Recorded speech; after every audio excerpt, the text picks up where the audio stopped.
Bonjour à tous et merci de suivre votre émission Pas de vie. Et aujourd'hui, nous allons parler de l'obésité. L'obésité des enfants, quelle activité physique et sportive pour lutter contre? Un thème assez intéressant. Au cours de cette émission, nous allons parler de ce que c'est d'ailleurs que l'obésité. Qui est-ce qu'on peut considérer obèse? Comment faire pour lutter contre l'obésité lorsque c'est détecté chez un enfant? Surtout, c'est la spécificité de cette émission. Nous allons parler de l'obésité chez les enfants, les tout-petits. Et pour en parler, je vais recevoir sur cette émission Dr Marcos Dousso. Il est médecin pédiatre. Il est chargé de la sensibilisation, de la formation et de la recherche à OSAM ONG.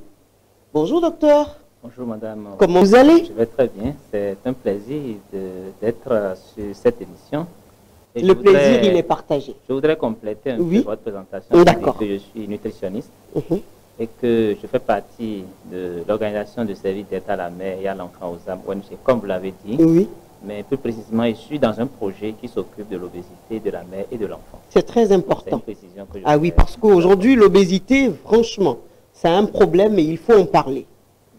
Et avant de revenir à vous, vous qui êtes spécialiste, vous êtes dans le domaine, avant de revenir à vous pour avoir plus d'éclaircissement, nous allons tendre notre micro à quelques citoyens de Cotonou qui vont nous dire ce qu'ils pensent de l'obésité chez les enfants surtout. Et pour eux, en cas d'obésité, qu'est-ce qu'il faut faire? Ils nous le diront. On les écoute. On parle d'obésité lorsque quelqu'un est trop gros, dépasse le poids normal. Chez un enfant, je ne peux pas dire exactement le poids auquel on va dire qu'un enfant est obèse. Je pense que l'obésité peut être créée par le fait que l'enfant mange beaucoup, mais ne dépense pas autant d'énergie. Prévenir et lutter contre cela, je pense que le sport sera d'une grande utilité. Quand on parle de l'obésité chez les enfants, on fait référence au surplus de poids qui est dû aux graisses. Je ne pense pas qu'il y ait un âge donné pour parler d'obésité chez les enfants. Mais je pense qu'il faut souvent contrôler le poids et la taille pour savoir si l'enfant est obèse ou pas. Et pour contrôler cela, il faut contrôler l'alimentation de l'enfant. Et il faut inciter l'enfant à faire des exercices physiques comme on peut toutefois inscrire l'enfant aux arts martiaux, à la natation, à jouer au foot et tout ce qui va avec. L'obésité est un excès de graisse, modifiant ainsi le tissu adipeux, entraînant donc des modifications sur la santé humaine. Qui parle d'obésité parle de surplus de poids, dû à une alimentation trop riche, ainsi qu'à une activité physique faible.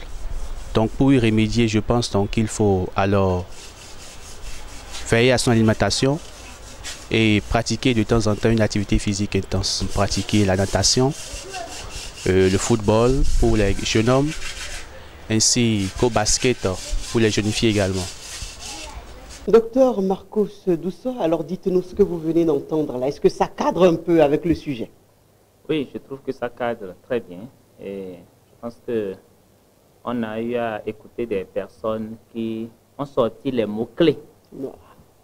Parce que quand on parle d'obésité, il faut voir le mot gros. C'est une personne qui est grosse, qui est grasse, sans être forcément grand. Ça, il faut le préciser alors. Parce qu'il est gros, parce qu'il est gras.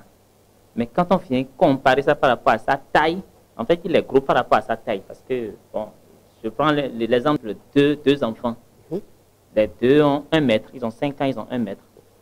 Il y a un qui va peser 20 kilos, ou même 23 kilos, l'autre qui va peser 14 kilos.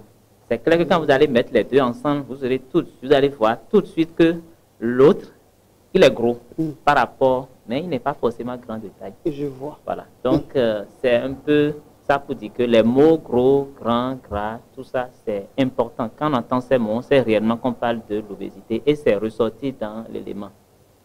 Ce que j'ai également apprécié dans l'élément, c'est que qu'est-ce qu'il faut faire? Qu'est-ce qui est à la base de l'obésité? Ils en ont parlé également. Et bon, ils ont pensé que c'est parce que peut-être la personne mange beaucoup. Exactement. La personne a consommé des choses grasses Voilà, ils ont eu à énumérer ces quelques éléments-là.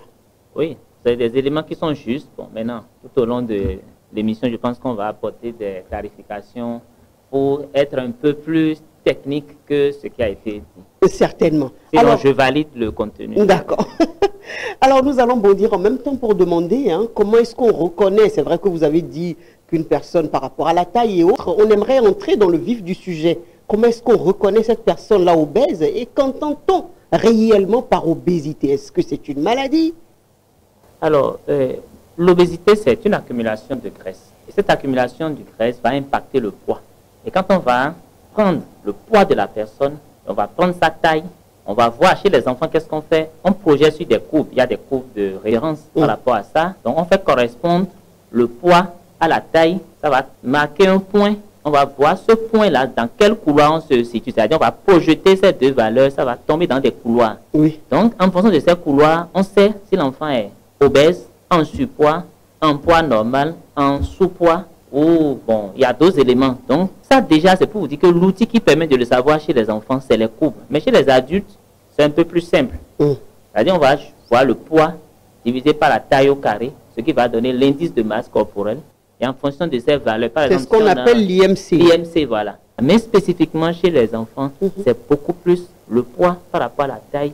Il faut s'aider des courbes de croissance parce que parfois, un enfant peut vous donner l'impression d'être obèse et vous faites les projections, surtout le surpoids. Vous faites les projections, vous vous rendez compte que non, que ce n'est pas la... Ça n'a rien à voir avec l'obésité. Mais quand c'est franc, on voit. Sauf si on est dans un pays où tout le monde est gros. Là, on aura du mal à avoir des repères pour s'en rendre compte. Et donc, heureusement, parce que l'obésité, c'est pas une bonne chose, vous nous le direz. On ne peut pas être dans un pays où tout le monde est gros quand même, docteur. Bon, j'espère qu'on va pas en arriver là. Parce que, imaginez-vous que en 50 ans, la prévalence de l'obésité a triplé. C'est-à-dire, quand on voit les données de l'obésité en 1960, dans les années 1970, par rapport à maintenant, la prévalence a triplé. C'est sûr que vous allez nous dire pourquoi. Il y a des éléments, des facteurs qui vont nous conduire vers ça. Et on est en plein dedans. Parlez-nous des statistiques de l'obésité chez nous ici au Bénin. Peut-être on va remonter un peu en Afrique. Et pourquoi pas dans le monde pour voir un peu à quel niveau nous, on se situe. Alors, bon, comme j'ai déjà pas le dit, au plan mondial, on a constaté que ça a triplé. Je pense que c'est la chose la plus importante déjà qu'il faut qu'on retienne. Et quand on voit chez les enfants, c'est ce qui nous intéresse le plus. Oui, chez les enfants. Chez les enfants, on se rend compte que en matière de statistiques d'obésité, on a 24%. Quand on prend tous les enfants obèses du monde, 24% de ces enfants se trouvent en Afrique. Non, c'est énorme ça. Non, mais heureusement que là, on n'est pas le premier, parce que quand on va aller voir d'autres maladies, on est souvent premier. Au moins là, il y a l'Europe, l'Asie, l'Amérique, des pays qui sont... Qui nous devancent. Qui nous devancent. Je crois que nous allons faire un effort, parce que ce n'est pas ce qu'on souhaite quand même. Mais quand on vient au Bénin, on n'a pas de données au plan national. Pourquoi? Parce que les études qu'on a souvent sont des études qui ne prennent compte tout le pays, mais qui sont peut-être faites dans des groupes. Mais on voit par exemple que par rapport à ces études, la tendance affiche à peu près 10%. C'est-à-dire un enfant sur 10 à peu près est obèse. Je me rappelle d'une étude que j'ai lue récemment, qui a eu lieu dans une école primaire à Porto, où c'était à peu près 9 enfants sur 100 qui étaient obèses déjà au cours primaire. Ne parlons pas encore du cours secondaire avant de parler du supérieur. Donc, il y a également une étude que j'ai lue récemment qui a eu lieu sur l'université Tabombe Calavi, où les tendances qu'on a eues tournent également autour de 12-13%. Pour vous dire quand même que ce n'est pas aussi rare que ça. Ce n'est pas négligeable en fait. Du tout pas. Et, docteur, qu'est-ce qui peut être à la base? Quelles sont les causes réelles? Parce que c'est vrai, vous allez me dire que c'est l'alimentation. Mais en même temps, on peut remarquer que des enfants qui sont nourris de la même manière, deux enfants d'une même mère et d'un même père, qui mangent les mêmes choses, il y a un qui développe le surpoids, l'obésité, et l'autre qui a eu un poids normal. Pourtant, ils mangent les mêmes choses. Oui, je suis d'accord avec vous, parce que c'est un constat qu'on fait. Même quand vous prenez des jumeaux qui vivent dans les mêmes conditions, d'abord, il sera difficile en pratique de voir que 2 personnes mangent de la même manière, dorment de la même manière, bouge de la même manière. Toujours. Ça va être de l'à peu près. Nous sommes d'accord. Et à ce niveau, il faut comprendre que nous sommes tous prédisposés à être obèses. La prédisposition à l'obésité dépasse 70%. Maintenant, il y a des facteurs modulateurs, c'est-à-dire des circonstances qui vont faire que d'autres vont développer plus facilement l'obésité ou bien plus précocement l'obésité par rapport à d'autres. Oui. Donc, c'est déjà cette notion qui est importante. Et quand vous voyez l'alimentation de l'enfant, puisque nous parlons essentiellement des enfants. Des enfants, oui. Vous savez que l'alimentation dans les 1000 premiers jours, c'est-à-dire depuis la conception jusqu'aux 2 ans de l'enfant, la façon dont l'enfant est nourri peut le prédisposer, c'est-à-dire de plus à développer plus précocement l'obésité qu'un autre enfant. Ça veut dire quoi? Pendant que sa maman est enceinte, la façon dont la maman s'est alimentée peut agir, peut prédisposer un enfant à devenir obèse à l'âge adulte. Wow. Il y a également, comme je le disais, les facteurs génétiques. Vous allez voir dans des familles, les gens ont une tendance à être obèses. Si déjà l'obésité s'est révélée dans une famille, il y a ce que l'on appelle le cycle intergénérationnel. Ouais, donc si déjà dans une famille, il y a des obèses, il y aura une facilité pour un enfant né de cette famille à devenir plus rapidement, plus précocement obèse que celui peut-être qui est né dans la famille. Bon, il a la chance pour que les 2 parents qui se sont mis ensemble ne viennent pas forcément d'une famille où on a beaucoup d'obèses quand on voit sur l'arbre généalogique. Mais il y a des évidences. Les évidences, c'est de ça que les personnes qui ont été questionnées tout à l'heure ont parlé. L'alimentation et l'activité physique. Ça, c'est une évidence que lorsqu'il y a un déséquilibre à ce niveau, c'est-à-dire c'est des facteurs qui vont faire révéler l'obésité plus tôt. Pourquoi? Parce que l'obésité, c'est l'accumulation de graisse. On va le dire souvent, parce que c'est ça, c'est accumuler de la graisse. Et dans tout ce que nous mangeons, sauf l'eau et peut-être les infusions de feuilles séchées, dans tout ce que nous mangeons, il y a du sucre. C'est pourquoi, en termes d'alimentation, nous on parle d'indice glycémique. Tous les aliments, sauf l'eau et quelques infusions de feuilles séchées qui sont à indice 0, tous les autres choses que nous consommons, il y a du sucre dedans. Et l'organisme a cette capacité de transformer le sucre qu'il n'utilise pas en graisse. Donc, vous voyez, l'alimentation apporte de la graisse et le défaut d'activité fait que ce sucre, c'est-à-dire indirectement cette graisse que l'alimentation apporte, n'est pas consommée. C'est ça. Donc, évidemment, la graisse sera stockée et ça va conduire à l'obésité. Et donc, voilà un peu les il faut équilibrer cela. Lorsqu'on mange, on a quand même mangé du sucre à un moment donné. De toutes les façons, comme vous l'avez dit, à part l'eau, tout le reste, il y a du sucre à l'intérieur. Ça veut dire que lorsqu'on mange, il faut forcément dépenser de l'énergie en faisant une activité physique ou sportive pour pouvoir canaliser les choses. C'est ça. C'est exact. Et puis, quand on dit on mange trop là, c'est pas une comparaison. On ne peut pas comparer. Chacun a la dose qui lui convient par rapport à la façon dont son organisme fonctionne. Donc, quand on dit manger trop, c'est manger trop par rapport à l'activité qu'on fournit. Quand vous voyez un enfant, par exemple, qui est enfermé dans une chambre, à qui on allume la télévision, qui ne bouge pas, s'il mange moins, il ne va pas grossir par rapport à un enfant qu'on laisse, il joue, il court, il va dans tous les sens et qui mange. Donc, vous voyez la notion de déséquilibre. C'est-à-dire, ce sur quoi on insiste, ce n'est pas le fait de manger une quantité d'abord. On va y en venir. C'est vrai que, raisonnablement, il y a des quantités qu'il ne faut pas dépasser. Il y a des portions qu'il ne faut pas dépasser. Mais c'est qui, par rapport à votre question, il y a des gens qui ont l'impression qu'ils mangent normalement, mais ils grossissent, notamment des enfants, parce qu'ils mangent, mais ils ne dépensent pas d'énergie. L'autre va manger plus et va dépenser plus d'énergie. Donc, c'est cet équilibre qu'il faut chercher. Et c'est pour ça que c'est très important qu'on parle d'un thème comme ça pour que les parents savent quelle activité ils doivent faire, ils doivent laisser leurs enfants faire, ou bien montrer à leurs enfants ce qu'il faut faire pour pouvoir ne pas en venir à cela. N'en vienne pas, ou bien si l'enfant est déjà dans un surpoids, que les choses puissent rentrer dans l'ordre. D'accord. Voilà. Maintenant, avant de leur dire justement les activités à développer, nous allons parler des conséquences en réalité de l'obésité chez les enfants. Alors, les conséquences très rapidement, c'est qu'il faut se rendre compte déjà que l'obésité est un facteur qui prédispose l'enfant à des maladies d'adultes. Les maladies d'adultes, c'est le diabète, C'est l'hypertension artérielle. En fait, c'est des maladies qu'on n'a pas l'habitude d'avoir Chez les enfants. C'est que ça va prédisposer l'enfant à faire ces maladies à l'âge adulte. Et au-delà même de ça, l'obésité est une source de moquerie pour certains enfants. Donc finalement, ça finit par impacter l'estime de soi qu'ils doivent avoir, la confiance qu'ils doivent avoir en eux. Et ce n'est pas sans conséquence sur leur sociabilisation. On pourrait en dire long, les troubles menstruels, les retards, les pubertés précoces. Donc pour dire qu'il y a beaucoup de conséquences, on peut en dénombrer une trentaine. Et je vous assure, je n'exagère pas. Non. Mais là, franchement, il faudrait que les parents sachent que c'est très important cette histoire d'obésité. Parce qu'il y en a qui pensent, bon, ben, il est gros à cet âge-là, quand il va grandir, il va se ressaisir. Et puis on pense qu'un enfant gros, c'est signe de...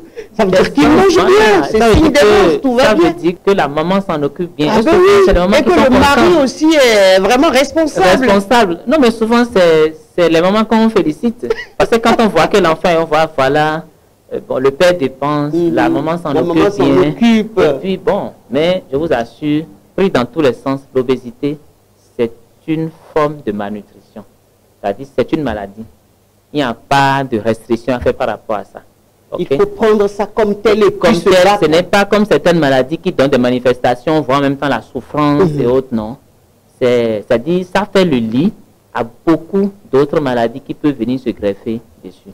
Si ce n'est pas très tôt, c'est-à-dire pendant qu'on est dans l'enfance, c'est à l'âge adulte ou bien quand on dépasse la quarantaine, la cinquantaine. Alors que c'est des maladies qui, lorsqu'on contrôle bien la façon de vivre de l'enfant, on peut réduire la survenue de ces maladies peut-être 10 ans. On peut gagner 10 ans ou 20 ans par rapport à la survenue de ces maladies. C'est en ça que je dis, l'alimentation même des enfants, même avant 2 ans, prédispose à l'obésité avant, et il faut en tenir compte. D'accord, et ça c'est la maman qui est plus responsable dans ce cas. Bon, c'est tout pour ne pas stigmatiser les mères, hein, surtout que je suis en présence d'une dame. Ah oui, c'est très important. Même si peut-être je n'ose pas le dire comme ça. D'accord, et lorsqu'on remarque, ou même avant même d'avoir remarqué que l'enfant est prédisposé à un surpoids ou à l'obésité, qu'est-ce qu'il faut faire? Qu'est-ce qu'il faut faire pour faire face à cela? Pour que ça n'arrive même pas avant qu'on ne dise qu'on a commencé par se battre. Vous savez, si je reste sur le thème, je me rends compte que bon, nous n'avons pas l'opportunité de parler de l'alimentation. Mais en termes d'activité physique, il faut savoir déjà qu'au niveau de l'activité physique, il y a 3 groupes. Il y a les activités physiques de la vie quotidienne. Et donc, en tant que parent, il faut permettre aux enfants au moins de mener ces activités physiques de la vie quotidienne. D'offrir l'occasion à un enfant de marcher, de courir, de balayer, de ranger sa chambre, quand il finit de manger, de prendre le bol, d'aller déposer. Et ça aussi, c'est une activité physique? C'est une activité physique. Cette activité physique, on dirait ce qui vous permet déjà de bouger. Parce que quand vous bougez, vous consommez de l'énergie. Il y a ce qu'on appelle le métabolisme basal. C'est-à-dire quand nous sommes tranquilles, le fait de respirer, c'est-à-dire d'écouter, de parler, nous déployons de l'énergie. Ça, il y a déjà ce qu'on appelle le métabolisme basal. Ça, même sans bouger, même si vous dormez, vous consommez de l'énergie. D'accord. Mais au-delà de cette énergie, il faut bouger. Le fait de faire ces activités. Maintenant, il y a des parents qui, peut-être parce qu'on a les moyens, ou bien parce qu'il y a d'autres personnes, il y a des domestiques et autres, ou bien parce qu'on a trop peur pour la sécurité de l'enfant, on ne lui permet pas de faire ces activités. Ou bien on pense même que dire à un enfant de balayer, ou bien dire à un enfant de laver ses habits, que c'est de la souffrance, ou bien on met tout le cap sur le temps consacré aux études. Vous voyez? Donc, on ne se rend pas compte. Finalement, on veut que l'enfant soit premier en classe. Ben, il va être premier en classe, mais il faut qu'il ait les conditions physiques aussi. Encore que nous allons voir si nous avons premier au détriment de sa santé. De sa santé. En dehors des activités de la vie quotidienne, il y a le sport. Il y a une différence par rapport au sport, c'est que ça se fait dans un cadre donné et il y a des règles. Et il faut chercher la performance. Et donc, il faut identifier des sports et permettre à l'enfant de s'inscrire ou bien d'aller faire ce sport de façon régulière. Et là encore, nous parents nous sommes interpellés.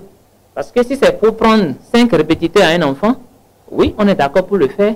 Mais pour trouver l'astuce, le moins bien, et arriver à gérer le temps de l'enfant pour l'inscrire à une activité sportive qui va peut-être lui prendre 1 heure par semaine, on n'est pas prêt On à n'est le pas faire. prêt à faire cela. Nous, on est prêt à ce que l'enfant puisse peut-être suivre des prières d'1 heure, alors que, pas que je dis que c'est les prières, l'étude ça que c'est pas important, mais il y a un équilibre en fait. On néglige l'autre côté. Voilà, il y a un équilibre là Qu'il qu'on faut n'a pas trouver. au détriment du sport et ça fait que ça va impacter sur le poids de l'enfant sans qu'on ne se rende compte.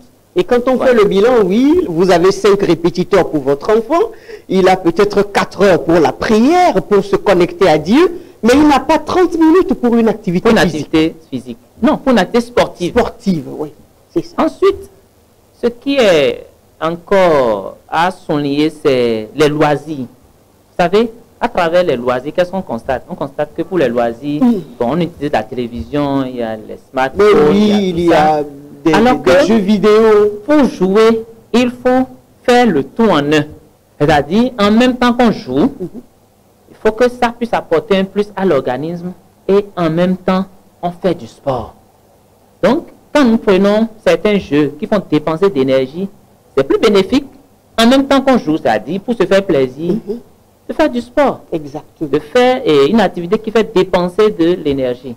Donc, à ce niveau-là aussi, on a l'impression que de plus en plus, avec les NTIC, avec les smartphones, la télévision, tout ça, que sur ce plan-là aussi, on est en train de reculer. Et ce n'est pas sans conséquence sur ces chiffres de l'obésité que nous voyons qui grimpent. D'accord. Et maintenant, vous avez parlé de la marche. Il y a certainement d'autres petits trucs qu'on peut faire peut-être en famille pour pouvoir détendre l'atmosphère en famille, se reconnecter les uns aux autres et permettre aussi aux enfants en même temps, puisqu'on parle d'eux, de perdre du gras, de dépenser de l'énergie. Vous en avez fait certainement quand vous étiez jeune. Bon, c'est pas moi, je suis sûr que vous aussi vous en avez fait. J'en faisais certainement, oui. Non, vous savez, les enfants, c'est nous qui leur donnons le pli qu'ils prennent. Donc, pour résumer, je vais parler de l'éducation. Oui. Et l'éducation a beaucoup de dimensions. C'est-à-dire, il y a l'éducation à la politesse, ça, clair, on réussit, on y veille, il faut saluer les gens, il faut faire ce qu'il faut faire. Il y a l'éducation. Il ne faut pas manquer de respect à l'aîné. Voilà, l'éducation en tant que l'instruction, ça, on est champion dedans. Oui. Là, c'est bon, on y veille. Mais je pense qu'on le fait un peu trop au détriment des autres choses. Et justement, il faut nous impliquer nous-mêmes. C'est-à-dire, j'ai l'impression que parfois on ne se rend pas compte parce que nous-mêmes, quand on a donné cette priorité, maintenant nous-mêmes, on prend tout notre temps en tant que parents à travailler, à apporter de l'argent. En fait, on ne donne pas le bon exemple, voulez-vous nous dire? Non, on ne donne pas le bon exemple. Parce que je suppose que dans une famille... on n'est pas proactif par rapport à ça. Ça fait que nous-mêmes qui avons fait des jeux, nous avons du mal maintenant à transmettre ces jeux-là aux enfants. Quand nous étions petits, on a fait le jeu de la marelle. Le jeu de la marelle, par exemple, il nous arrivait de tracer des cases. On peut tracer 1, 2, 3 cases. Oui, après, dans le sens vertical, après, on pouvait tracer 2 cases dans le sens de la longueur comme ça. On trace encore vertical, longueur, et on fait dos. On fait dos, on prend un petit objet qu'on lance, et maintenant on retourne, et on essaie maintenant de sauter dans les cases en évitant la case dans laquelle on a mis l'objet qu'on a lancé tomber. Et il fallait rester sur un seul pied pour aller chercher l'objet et revenir. C'était très très amusant. Ça nous faisait faire du sport et ça nous amusait. Donc on ne se rendait même pas compte, mais on le faisait. Mais on n'est pas prêt à montrer de ces jeux-là à nos enfants. Mais aujourd'hui, docteur, il faut le dire aussi, peut-être que les circonstances ont changé. En fait, les choses ont changé. Les enfants trouveront peut-être ça un peu ridicule. Ça, c'est de la vieille classe. Aujourd'hui, nous, il faut rester sur le téléphone. Mais quel jeu ce papa ou cette maman est en train de me montrer? C'est ringard, ça. Parce que c'est vrai, vous avez raison. Ce que vous venez de dire, ça m'a rappelé que je faisais exactement ça. Mais à mon tour également, je ne le fais pas. Aux enfants, ils ne savent même pas que ça existe. Qu'est-ce qui nous empêche de le faire? Ouais, ça c'est une bonne question. On peut par exemple, quand je prends un jeu, le saut à la grenouille, par exemple. Ah, ça par contre, moi je ne sais pas. On peut demander à l'enfant, on lui définit une distance. Une distance de 1 ou 2 mètres, par exemple. D'accord. Et on lui demande, en 4 ou 5 sauts et accroupi, de parcourir les 1 mètre. Ça veut dire quoi? Il s'accroupit et il fait un comme une grenouille. Comme une grenouille, il sautille. Ouais, et puis c'est des jeux en même temps qui servent du sport, qui servent du challenge, parce que si vous définissez 1 mètre à l'enfant, il peut vous parcourir les 1 mètre en 4 sauts, comme il peut le parcourir en 3 sauts, en 2 sauts, et c'est des performances comme ça, et puis ça amuse tout le monde. Et ça ne demande même pas de moyens. Il faut juste de la disponibilité. De la disponibilité, être créatif. Quand on voit un enfant qui a un petit ballon qui peut servir à faire les pipons là, il se met face à un mur, il lance ça contre le mur. Comme ça rebondit, il faut que lui-même il retire, qu'il fasse un moment pour attraper et relancer. C'est simple. Donc il y a de ces jeux-là qui ne nécessitent rien. Mais bon, comme nous à qui Dieu donne un peu les moyens, bon, on veut tout consommer. On veut consommer la télé, on veut consommer les jeux vidéo tout ça. Bon, finalement, nos enfants sont victimes. Très cher. Nos enfants sont victimes. Et quand je le dis, vous allez vous rendre compte dans toutes les études qu'on effectue par rapport à l'obésité de l'enfant, vous vous rendez compte qu'on trouve plus de cas d'obésité chez les enfants dont les parents ont les moyens. Quel paradoxe on peut dire. Parce que ces parents sont censés être les plus informés. Bon. Et c'est pas qu'on jette de la pierre aux parents. Nous-mêmes, nous sommes des parents. Et puis, on est concernés. Il faut qu'on réfléchisse et qu'on voit les astuces. Tout à l'heure, j'ai vu dans l'élément que quelqu'un disait qu'il faut inscrire l'enfant à la natation. Ça fait partie du club de sport, ce que j'ai dit. Mais vous savez, ça va prendre du temps à l'enfant. C'est-à-dire qu'il faut intéresser l'enfant ce qu'il peut faire quotidiennement, ce qu'il peut faire tous les jours. C'est-à-dire qu'il faut que ça rentre dans les habitudes. Il ne faut pas que ça soit quelque chose qu'on a programmé, il faut quitter la maison. Sinon, ça va encore rajouter du stress aussi bien aux parents, qu'à l'enfant. Et vous savez, le stress, ça c'est aussi une autre maladie. Sérieusement également à l'obésité. Oui, le stress. Le stress. Ah, certainement qu'on va revenir, parce qu'il y a tellement de choses à dire à ce propos-là. Le stress et tout. Maintenant, docteur, et puis c'est une façon en fait pour ceux-là qui ont réussi de se dire ce que moi j'ai vécu. En fait, on pense bien faire en réalité. Et là, on s'adresse aux parents. On dit ce que moi j'ai vécu, j'ai pas eu droit aux jeux vidéo, non, je n'étais pas dans de meilleures conditions. Et puis on pense que ces sports qu'on faisait, c'était c'est se rabaisser. En fait, ça ne valorise pas.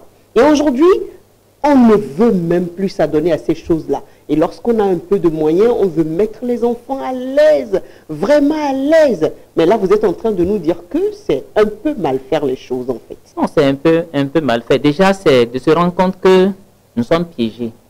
Et la nature nous piège, hein, la vie nous piège à plusieurs niveaux. C'est pas seulement là. De toutes les façons. Nous sommes piégés parce que nous, quand on était petits, bon, on n'avait pas le choix. Il n'y avait pas la télévision. Bien pour ceux qui avaient la chance, dont les parents avaient la télévision, c'est blanc-noir, donc ça ne donnait pas très envie de regarder. Maintenant, vous voyez, je me rappelle même que dans mon village, il y avait juste une maison qui avait un tout petit écran, là, blanc-noir, et qu'il faut en fait quitter chez soi, parcourir des kilomètres, aller payer 25 francs pour entrer et regarder. Et c'est pour ça que je dis que nous, par ce que nous avons déjà à faire, c'est ne pas empêcher les enfants d'être créatifs. Parce que l'enfant naturellement est créatif. C'est-à-dire quand vous voyez les enfants eux-mêmes, ils créent leur jeu. Et ça leur permet déjà de bouger et autres. Donc, déjà si nous leur offrons les conditions et que nous faisons de sorte à ne pas les empêcher de mener les activités, ça va suivre. Docteur, mais est-ce qu'il y a un âge auquel on peut soumettre un enfant à une activité physique ou sportive, comme vous le dites? Alors, par rapport au sport, je pense que déjà à partir de 5 ans, on peut commencer par intéresser l'enfant au sport. Maintenant, c'est-à-dire à ce qu'il découvre la course, tout ça. Mais, vous savez, les enfants, pour qu'ils soient motivés, il faut que même ça les attire. Et à partir de 7 ans, un enfant, il est capable de choisir le sport qu'il va faire, de comprendre les règles en matière de sport. Bon, de s'y adonner exactement. De s'y adonner comme cela se doit. Donc, je pense que, bon, 7 ans, c'est raisonnable. Encore que, en matière de développement psychomoteur, il y a des enfants qui sont très éveillés, qui ont des meilleures conditions physiques. Sinon, dès qu'un enfant peut faire 1 ou 2 pas, lui-même commence par faire son sport. Il monte sur tout. Oui, il monte, il descend. Et puis pour ceux-là, des enfants qui ont plein d'énergie, qui courent dans tous les sens, est-ce qu'il y a encore une nécessité à leur trouver d'activités sportives à faire? Non. Il y a des enfants très énergiques. Hein? S'il est énergique et que l'alimentation qu'il y a est en adéquation avec ça, il n'y a pas de souci. Mais s'il est énergique et que, bon, il déploie de l'énergie, qu'on lui donne beaucoup de chocolat, beaucoup de bonbons, beaucoup de sucreries, hein, et bien il mange sans contrôle. Bon, vous voyez que là, ça veut dire qu'on lui demande encore de dépenser plus d'énergie. Donc en fait, c'est l'équilibre qu'il faut chercher. Trouver. Et puis c'est ça la chose la plus importante. Là maintenant, on interpelle les parents, mais dites-nous, c'est quoi les avantages réels du sport? Oui, le sport a beaucoup d'avantages.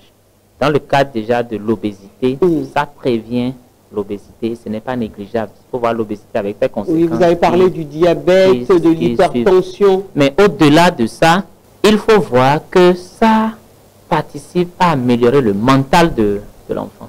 Parce que qui dit sport dit souffrance dans le corps. Donc c'est une école à laquelle il faut y aller. Et qui dit sport, dit challenge, dit objectif, dit même échec et réussite. Et donc, il faut voir le sport dans toutes ces dimensions. Donc, ça renforce le mental, l'estime de la personne, l'amour qu'il peut avoir pour son corps. Et également, ça permet aux enfants de se sociabiliser.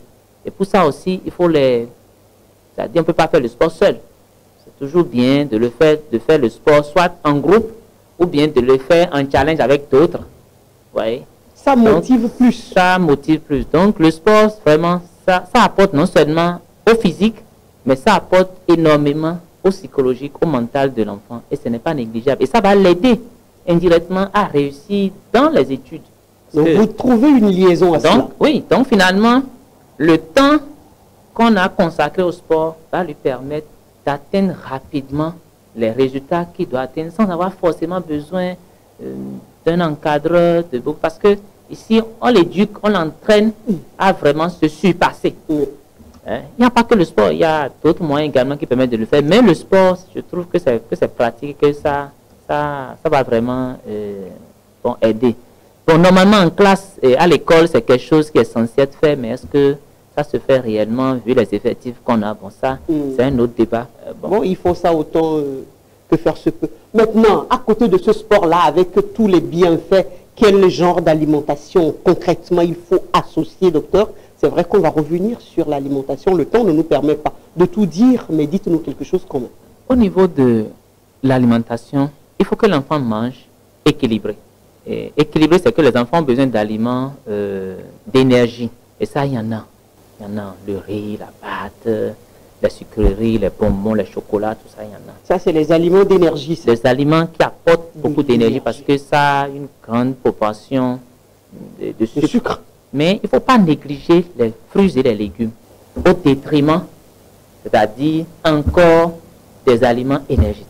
Je vois. Parce que les fruits et les légumes, c'est des aliments protecteurs qui vont permettre vraiment à l'enfant de bien utiliser ce que le sucre lui a apporté.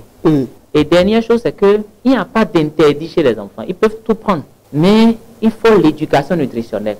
De sorte qu'il faut qu'ils sachent qu'il y a des heures pour manger, il y a des heures où on ne grignote pas. Il faut qu'ils comprennent que on ne se sert pas au frigo comme on veut, quand on veut. Donc c'est ce que nous appelons l'éducation nutritionnelle. Et pour ça, on revient encore aux parents. Il faut que le parent même puisse donner l'exemple. Parce que comme on le dit, vous savez, les enfants, ils apprennent et ils écoutent avec leurs yeux. C'est ce qu'ils voient faire. C'est ça qu'ils font. C'est ça qu'ils font. Et pour eux, nous sommes leur modèle. C'est vrai qu'après, la société, comme dit, le dehors, les façonne et tout. Et c'est pareil hein, pour le sport. Nous-mêmes, quand ils nous voient, on fait du sport. Quand ils nous voient, on fait des activités. Bon, ils s'y mettent dedans et ils le font. D'accord. Quelque chose à dire pour mettre un terme parce que c'est vrai que nous sommes en train de finir. Ah bon? Oui. Je trouve que le temps est très... Eh bien oui, c'est ça. Il y a quelque chose à dire, c'est attirer l'attention des parents que nous sommes sur quelques aspects. J'ai beaucoup parlé de la télévision et du téléphone portable. Du téléphone parce que ça vient voler à l'enfant le temps qu'il doit consacrer aux activités physiques, aux activités sportives, et aux autres loisirs qui vont lui faire dépenser d'énergie. Donc, il me plaît d'insister sur ça. J'ai parlé également de la nécessité pour les parents de donner le bon exemple. En pratiquant du sport et en invitant les enfants à le faire. Et je voudrais attirer l'attention sur le fait que c'est pas parce qu'on aime un enfant qu'il faut mettre tout à sa disposition, notamment des domestiques, au point où même quand il finit de manger, il ne peut pas déplacer leur bol vers la cuisine. Et au contraire, nos enfants constituent les premières mains d'œuvre que nous avons à porter. Et vu comme ça, je vous assure, ça va nous aider à prévenir chez eux l'obésité sans nous en rendre compte. C'est-à-dire de façon naturelle, je dirais même de façon naïve. Nous allons prévenir l'obésité chez les enfants. Nous, en tant que pédiatres, nous voyons beaucoup de choses. On voit de plus en plus des enfants qui sont obèses et ça va augmenter forcément l'incidence des maladies comme le diabète, comme l'hypertension. Et ces maladies vont agir forcément sur la productivité de l'enfant et pour aller plus loin, sur l'économie même du pays. Merci, docteur Marcos Dousso, médecin pédiatre chargé de la sensibilisation, de la formation et de la recherche à OSAM ONG. Merci à vous d'avoir répondu à mes questions, mais je n'ai pas fini avec vous. Nous allons forcément revenir sur un autre numéro parce que c'est important. Merci à vous d'avoir été des nôtres et prenez le rendez-vous pour le prochain numéro. Au revoir.